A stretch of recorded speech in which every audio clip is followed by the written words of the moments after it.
Kalau belum subscribe juga segera ya, supaya kita bisa terus mengikuti channel ini dan sehingga channel ini bisa jadi berkat dalam hidupmu. Saya rasakan hadirat Tuhan begitu dekat. Jangan Anda merasa jauh. Persoalanmu bisa menghimpitmu, tapi Tuhan jauh lebih besar daripada permasalahan. Tuhan kita itu problem solver nomor 1 di dunia. Troubleshooter yang tiada duanya. Dia akan selesaikan persoalan kita. Yang percaya katakan amin. Mari kita buka sama-sama firman Tuhan di Matius pasal 11 ayat 28-30 dengan judul Yesus selesaikan persoalan kita.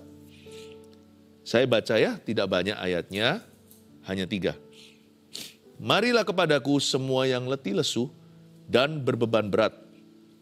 Aku akan memberi kelegaan kepadamu.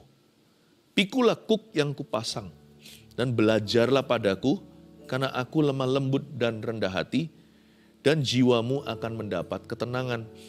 Sebab kuk yang kupasang itu enak, dan bebanku pun ringan. Suatu ayat favorit di Alkitab.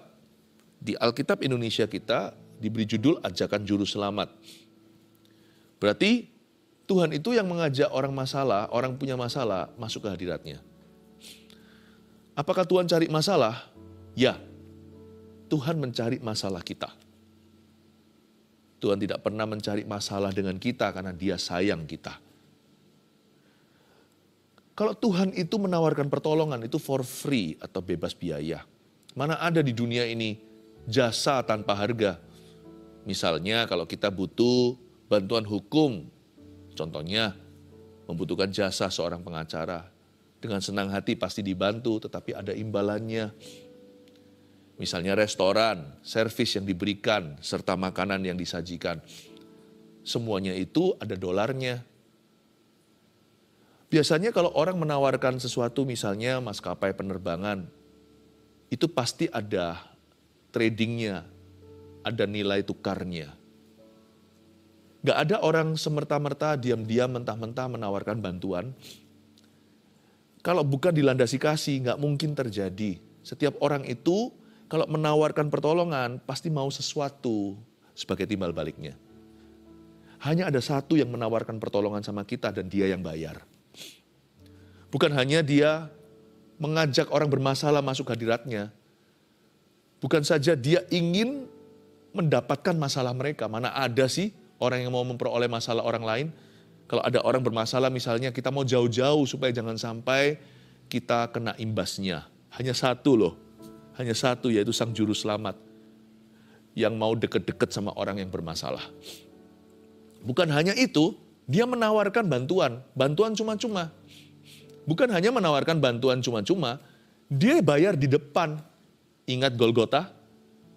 Bukan hanya dosa kita yang dipikulnya, sakit penyakit kita juga.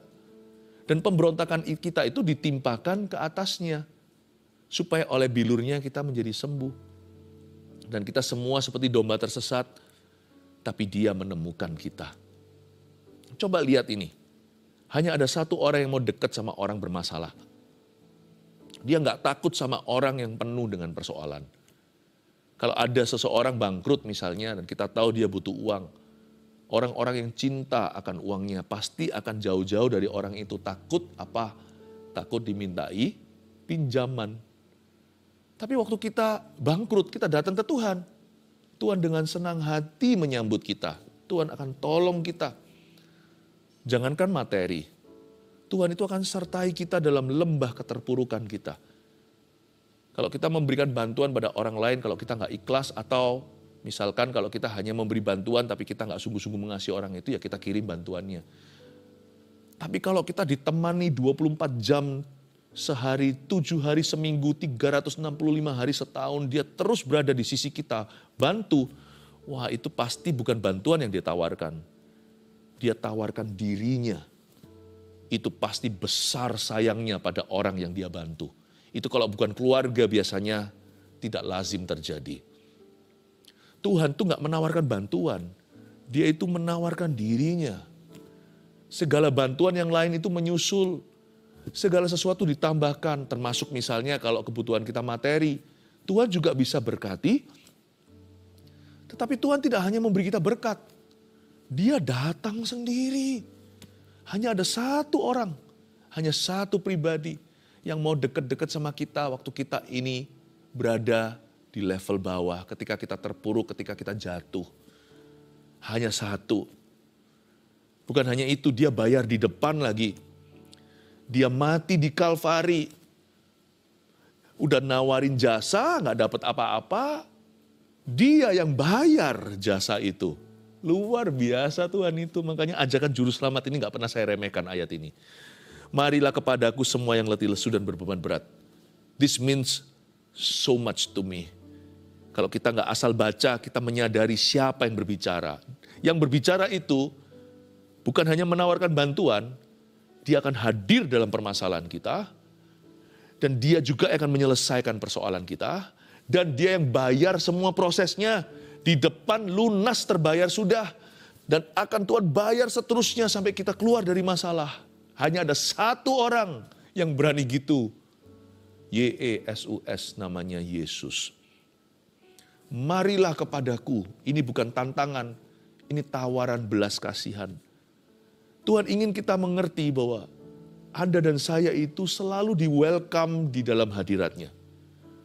Sekalipun orang tua, ayah ibu kita kalau menolak kita, ya, Tuhan tetap menyambut kita. Dan Tuhan tetap membuka lebar tangannya. Jadi, Anda dan saya harus mengerti pewahyuan pertama ini.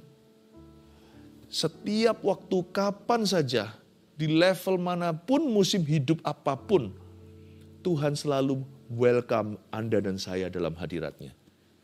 Tuhan gak hanya welcome si sulung yang baik-baik saja bekerja. Tuhan juga welcome si bungsu yang pernah foya-foya, sekarang bau babi. Compang-camping, ya, dan juga sudah tampangnya seperti sampah. Tuhan itu terima dua anaknya sama. Si sulung dia cinta, ketika ngambek nantinya Tuhan tetap hiburkan. Si bungsu yang merasa nggak layak, Tuhan rangkul, kasih jubah, kasih cincin lagi. Bahkan disembelih lembu tambun. Saya mau Anda dan saya mengerti satu hal ini dulu, agar supaya kita merasakan hadirat Allah lebih lagi dalam saat teduh bersama. Bahwa apapun kondisimu dan persoalanmu, Tuhan selalu akan mengatakan welcome home to you. Bukan hanya kita saja yang di-welcome, persoalan kita juga di-welcome. Marilah kepadaku semua yang letih lesu dan berbeban berat. Berarti semua permasalahan disambut oleh Tuhan. Tidak ada masalah terlalu kecil bagi Tuhan Yesus, dan tidak ada masalah terlalu besar. Bukan hanya masalahnya, orang bermasalah itu sendiri sudah di-welcome sama Tuhan. Semua yang letih lesu itu kan berarti orang. Siapapun dirimu, siapapun kamu, kira-kira begini bunyi firman. Siapapun engkau, Tuhan mau. Kalau dunia gak mau lagi sama kita, Tuhan masih mau sama kita. Sekalipun jikalau kita sudah menyandang gelar sampah masyarakat pun, seperti penyamun di sisi Yesus, seorang perampok penjahat, Tuhan tetap bawa dia ke Firdaus, asal dia bertobat. Tuhan mau ampuni kita. Tuhan mau memberi kita lembaran baru. Paulus si pembunuh, Musa juga seorang murderer. Lihat bagaimana Tuhan bisa mengubah hidup mereka. Yang satu menjadi deliverer, yang satu menjadi pemimpin bangsa Israel yang keluarkan mereka dari tanah perbudakan, membelah Laut Merah. Yang satu lagi menjadi rasul besar, namanya Rasul Paulus. When the world rejects you, Jesus still wants you. Waktu dunia menolakmu, Yesus masih mau. Tuhan masih bisa pakai sampah. Tuhan bisa daur ulang kita. Tuhan bisa mengubah kita. Tuhan masih bisa transformasi. Dan kalau kita seperti periuk yang pecah di tangan pejunan atau maestro itu, Tuhan bisa mengubahnya. Tuhan bisa membentuknya ulang menjadi bejana yang baru. Semua yang letih lesu, kemarilah kepadaku. Yang berbeban berat, sebutlah persoalanmu apa. Tidak ada yang bisa membuat panik Tuhan kita. Semua permasalahan dia welcome. Aku akan memberi kelegaan kepadamu. Lihat itu. Mungkin Tuhan tidak langsung hari ini juga membawa kita keluar dari masalah. Ada masalah yang diselesaikan oleh Tuhan secara instan. Mujizat namanya. Tapi ada juga yang harus melalui sebuah proses Tuhan. Pokoknya Kapanpun masalah kita diselesaikan, Tuhan akan memberi kita damai sejahtera sekarang. Yang itu nggak usah tunggu. Damai itu sudah disediakan hari ini. Aku akan memberi kelegaan kepadamu. Pikulah kuk yang kupasang. Saya senang sekali dengan kalimat ini. Pikulah kuk yang kupasang itu artinya pasanglah hikmat dan kuasa urapanku. Yang ini kamu nggak usah tunggu. Sekarang juga jikalau engkau minta. Seperti surat Yakobus berkata, siapa kekurangan hikmat, hendaklah ia memintanya kepada Tuhan. Dan Tuhan hendak memberikan hikmat itu kepada barang siapa yang memintanya tanpa mengungkit-ungkit masa lalunya. Kalau ada satu doa yang pasti 100% selalu dijawab iya adalah permintaan hikmat. Karena hikmat gak pernah salah. Hikmat itu mulai dengan takut akan Allah dan berpikir seperti Tuhan. Hikmat itu akan membantu kita tahu kapan waktu yang tepat. Apakah ini proses Tuhan atau melalui jalan mujizat? Hikmat mengajari kita untuk bisa menerima ketika segala sesuatu belum berubah. Hikmat juga bisa membuat hati kita itu berani berdoa menghampiri tata Allah dan minta kepadanya mujizat. Hikmat tidak membuat kita jadi ragu. Dan hikmat tidak membuat kita kecewa kalau mujizat tidak diberikan sesaat.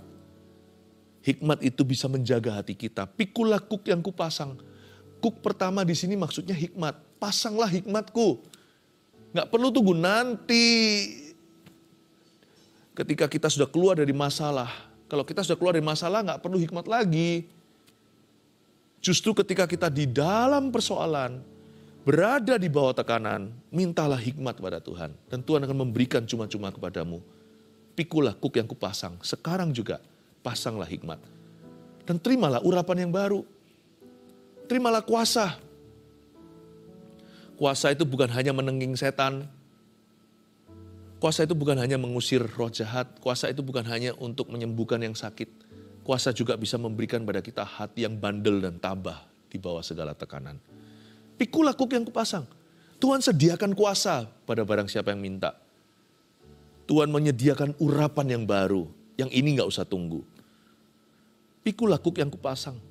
Dan belajarlah padaku karena aku lemah lembut dan rendah hati. Ini luar biasa loh ya. Janganlah kita asal baca. Tuhan berkata belajarlah padaku. Tuhan gak kirim guru les sama kita. Bahkan Tuhan tidak kirim malaikat.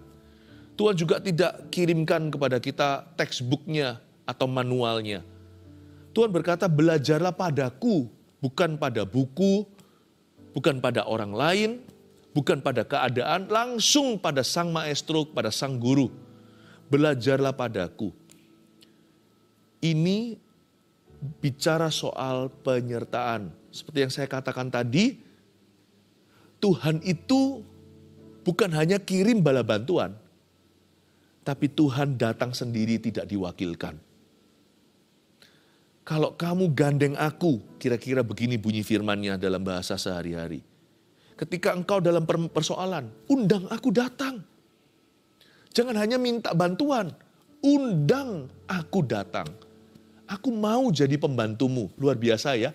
Yesus yang menyuci kaki muridnya itu masih tetap rendah hati. Sekalipun dia adalah Tuhan, kita sebut dia guru.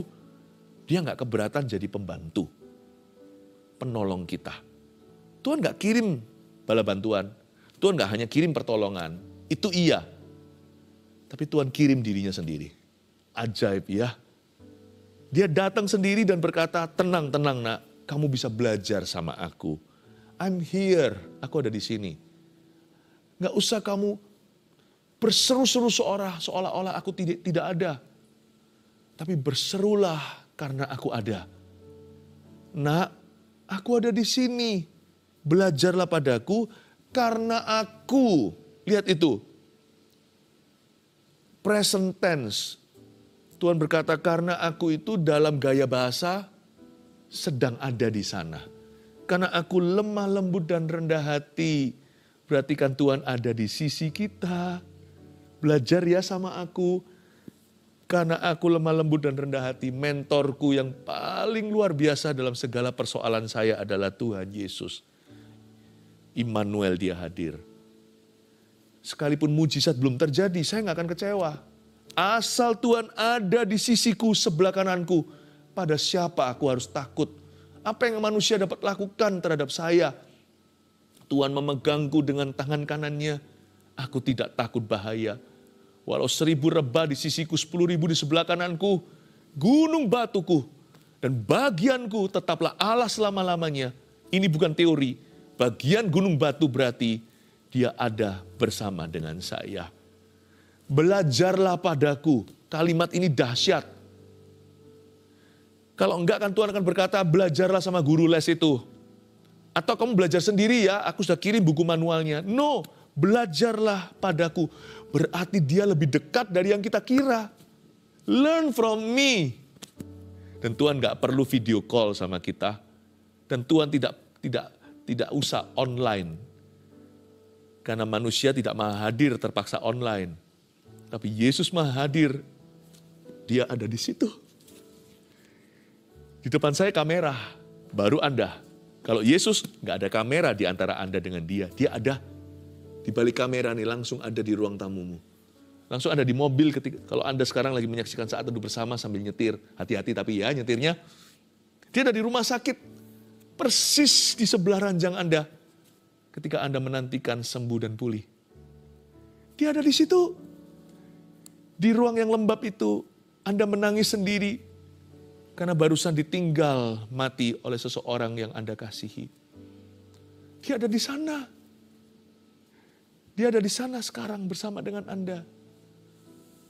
Yesus berkata, belajarlah padaku. Not only that I can touch you, but you can touch me too. Bukan hanya aku bisa menjamamu, Yesus berkata kepada Anda sekarang, Anda juga bisa menjamah dia. Dia sedekat itu loh. Sedekat itu. Belajarlah padaku karena aku, present tense, hadir di situ. Aku lemah lembut dan rendah hati. Dan jiwamu akan mendapat ketenangan.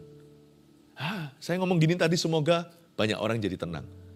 Apa yang menenangkan kita? Tiada lain, kehadirannya. Saya anggap Yesus Tuhan kita itu seperti apa? Seperti misalkan kalau ada satu rumah itu berantakan, wah berantem gimana, apa-apa pulang, selesai masalahnya. Kehadiran sang ayah di dalam rumah tangga itu membuat semuanya jadi beres. Udah tenang, udah 90% beres. Tinggal 10% teknisnya. Kalau kita mengundang Tuhan dalam masalah kita jangan harap mujizat dulu atau berkat. Kita minta hadiratnya. Sebab semua solusi terhadap persoalan kita dimulai dari kehadiran Tuhan dalam problema kita. Atau lebih tepatnya, kehadirannya dalam hidup kita. Everything begins with His presence and in His presence. Semuanya dimulai dari hadiratnya dan di dalam hadiratnya. Di hadiratmu ada terang seperti lagu itu.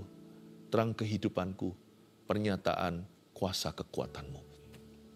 Di hadiratmu aku puas. Di hadiratmu aku bebas.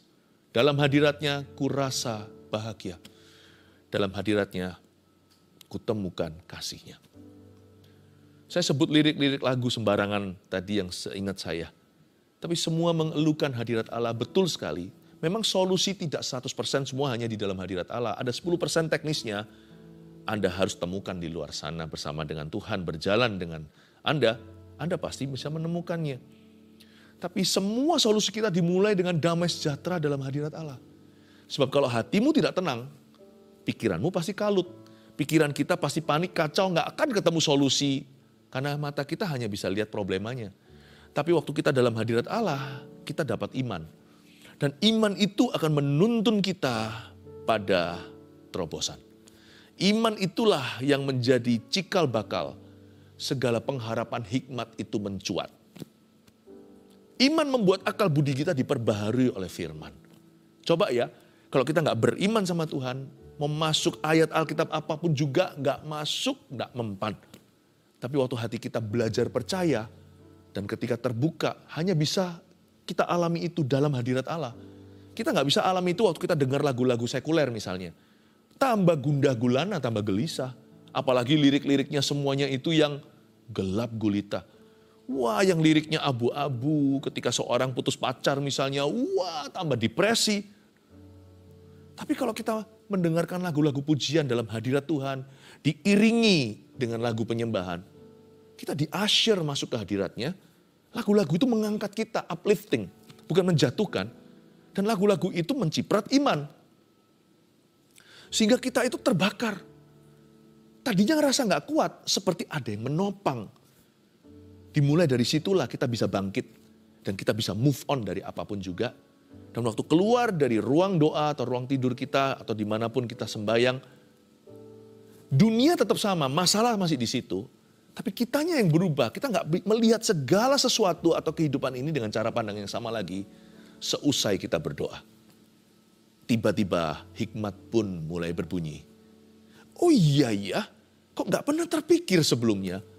Dulu hanya saya melihat masalahnya, sekarang saya melihat opportunity atau saya melihat kesempatan dalam kesempitan.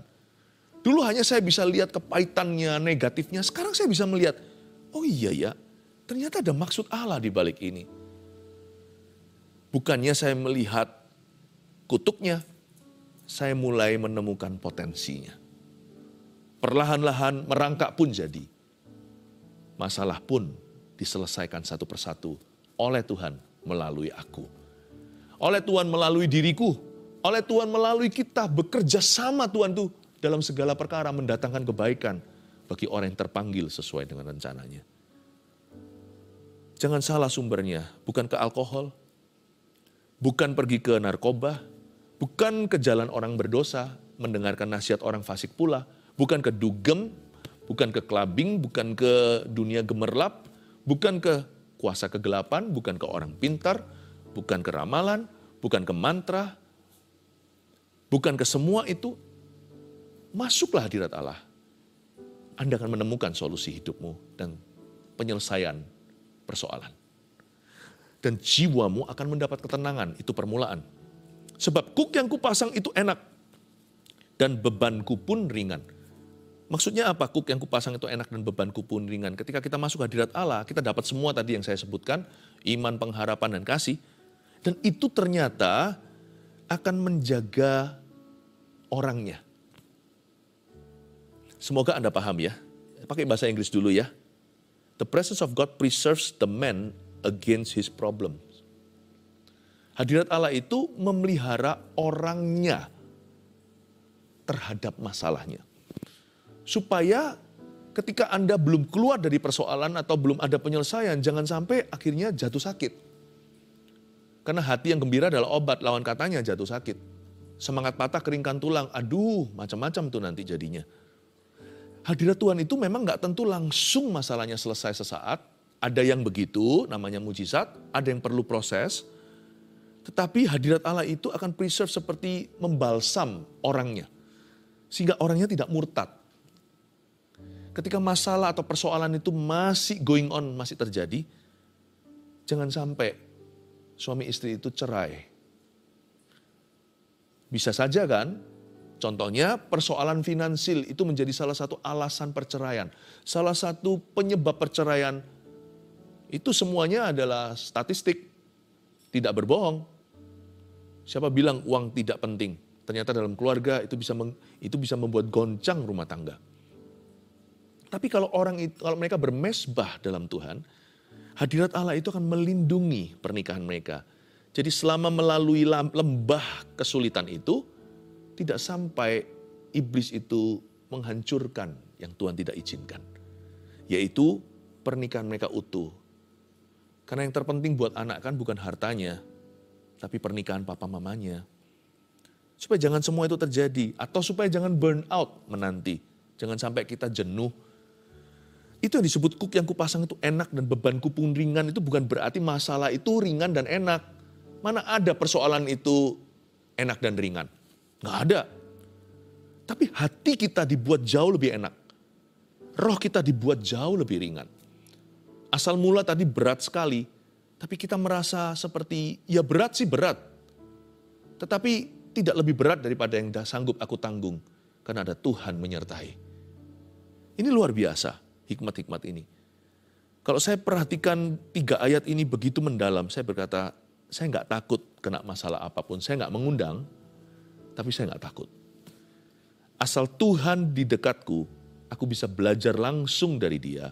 Karena Dia lemah lembut dan rendah hati, jiwaku tenang sih.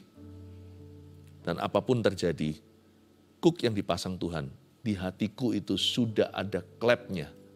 Tidak bisa, sudah ada takarannya. Hati saya itu sudah diatur seperti AC, ya, pendingin ruangan. Itu kan nggak tergantung dengan hawa ruangan, dia yang menentukan temperaturnya. Bahkan fan-nya pun sekeras apa, mau low, mau medium, mau high kan diatur kita. Hati kita ini sudah ada pengatur suhunya. Dan Tuhan selalu mengatur suhu hati orang yang ditemukan dalam hadirat Allah. Orang yang rajin berada dalam hadiratnya, orang yang berdoa dan menjaga jiwanya dengan firman Allah. Hatinya sudah diatur suhunya di temperatur itu oleh Tuhan Yesus. Masalah bisa silih berganti, kadang ringan, kadang berat. Tetaplah roh orang itu enak dan ringan. Tidak bisa ditambah, tidak bisa dikurangi. Karena Tuhan menentukan hati orang itu dalam hadiratnya. Saya percaya itu permulaan. Sehingga akal budi orang itu dijaga. Meskipun persoalan belum selesai, dia akan menjadi mitra Allah untuk menyelesaikannya. Cepat lambat, tinggal hitungan waktu. Pasti selesai persoalanmu. Saya rangkum jadi 3 poin untuk Anda catat sebagai referensi kemudian hari. Yesus selesaikan persoalan kita nomor 1. Apa yang kita pelajari? Kita boleh datang kepada Yesus membawa 1001 persoalan. Jangan ragu akan hal ini, camkan di hati. Boleh kita datang bawa persoalan apapun juga.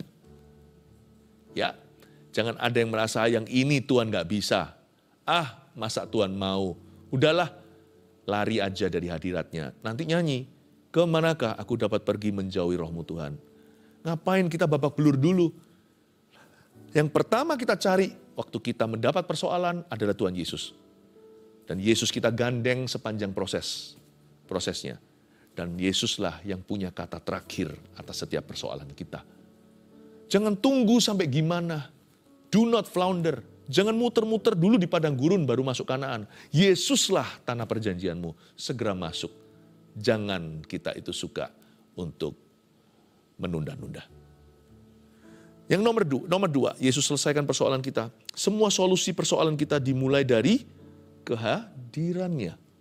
Ingat itu ya. Orang dalam masalah jangan berkata doa-doa percuma. Itu kata-kata orang fasik. Itu adalah kalimat orang-orang yang hatinya bodoh di hadapan Tuhan.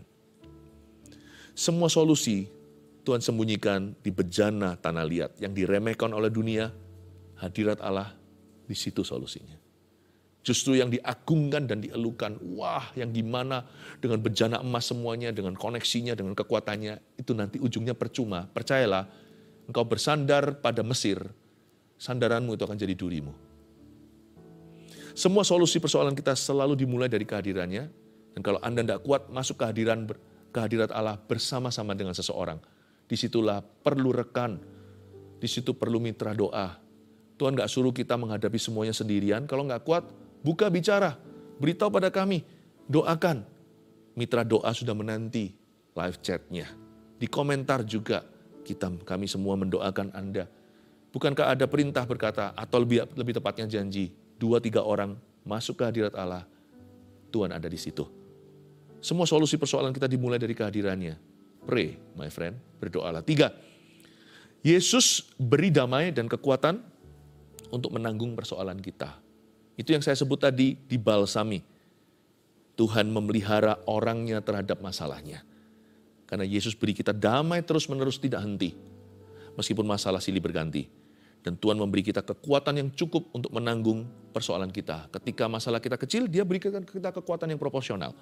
Ketika masalah kita besar, dia beri kita kekuatan yang jauh lebih besar. Jadi masalah kita tidak bisa lebih besar. Yang bisa lebih besar adalah hadirat Allah dalam hidup kita. Yesus beri damai, Yesus beri kekuatan. Tenanglah, persoalanmu akan selesai. Sebab Tuhan Yesus tidak pernah meninggalkan orang yang mencari Dia. Terimalah kekuatan yang baru, terimalah urapan yang baru.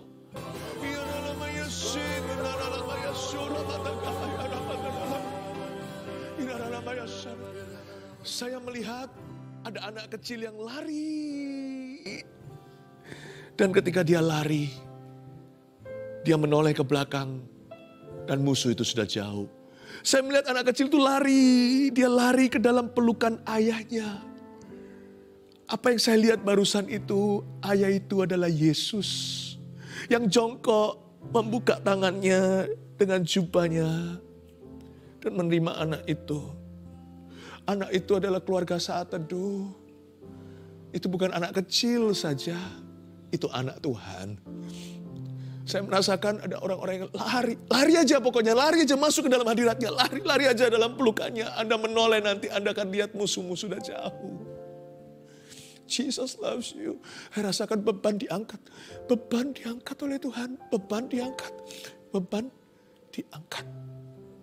I feel the heaviness of your problems. Saya bisa rasakan beratnya menekan dalam jiwa saya, kayak ada yang menekan dada saya. Persoalanmu. Aku lepaskan tawanan dalam nama Yesus. Bebas semua tali-tali dada itu. Bebas, bernafaslah dalam hadiratnya. Bernafaslah di celestial air. Oksigen ilahi ini. Bernafaslah bebas dan lepas. Dalam hadiratnya ada udara sejuk surga di dadamu. Keluarga Saat Teduh, jangan depresi lagi.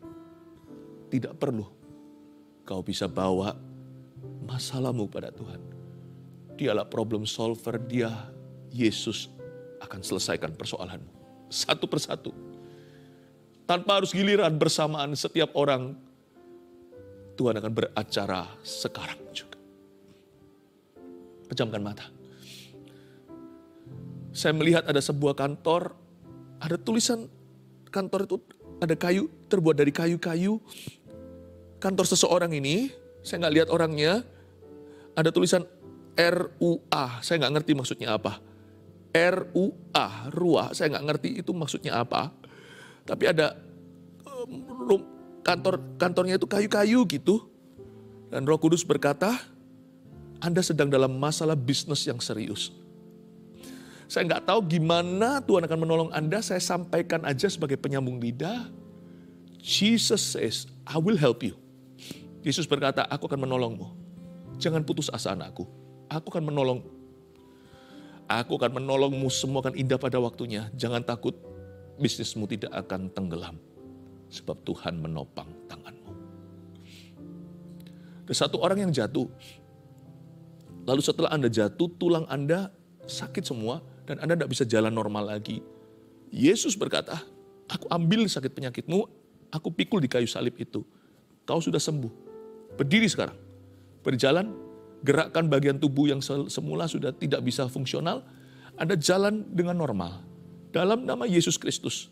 Anda takut ke dokter, kata Tuhan. Dan Anda tidak mau periksakan, ya biarkan, ya tidak apa-apa, Anda bisa tahan sakitnya. Tapi ini bisa berakhir serius. Tapi sekarang Tuhan sembuhkan. Tetap ke dokter. Supaya dokter pastikan bahwa ini sudah sembuh. Sebagai kesaksian untuk dokter itu dan kesaksian untuk Anda. Terima kasih Tuhan Yesus. Gerakan sekarang saya melihat orang itu mulai jalan. Jalan ke sana sini, gerak-gerakkan tangan kakinya dan happy. Dan menangis bahkan. Jesus loves you. Tuhan mengasihimu. Ulurkan tangan sekarang ke depan untuk semua orang yang telah menuliskan permohonan. Setiap minggu di Saat Teduh bersama, permohonan doa, persoalan tak terhingga yang sudah dijawab sama Tuhan. Dan tidak ada satupun yang tidak akan dijawab oleh Tuhan. Yesus selesaikan persoalan kita. Tuhan Yesus, Aba berdoa untuk setiap orang yang menuliskan permohonannya. Bapa, tiliklah satu persatu. Yesus selesaikan persoalannya. Dalam nama Yesus, I speak healing. Aku ucapkan kesembuhan, deklarasikan terobosan. Dan jawaban doa datang on the way, OTW sekarang pergi ke orang itu. In Jesus name, dalam nama Yesus. Haleluya. Amin. Terimalah berkat dari Allah Bapa dan janji ini di dalam nama Yesus. Terimalah urapan baru dari Roh Kudus dan roh damai sejahtera itu menyertai. Mulai sekarang sampai Tuhan Yesus datang. Bawalah berkat ini, damai sejahtera dan kemenangan. Dalam nama Yesus, amin.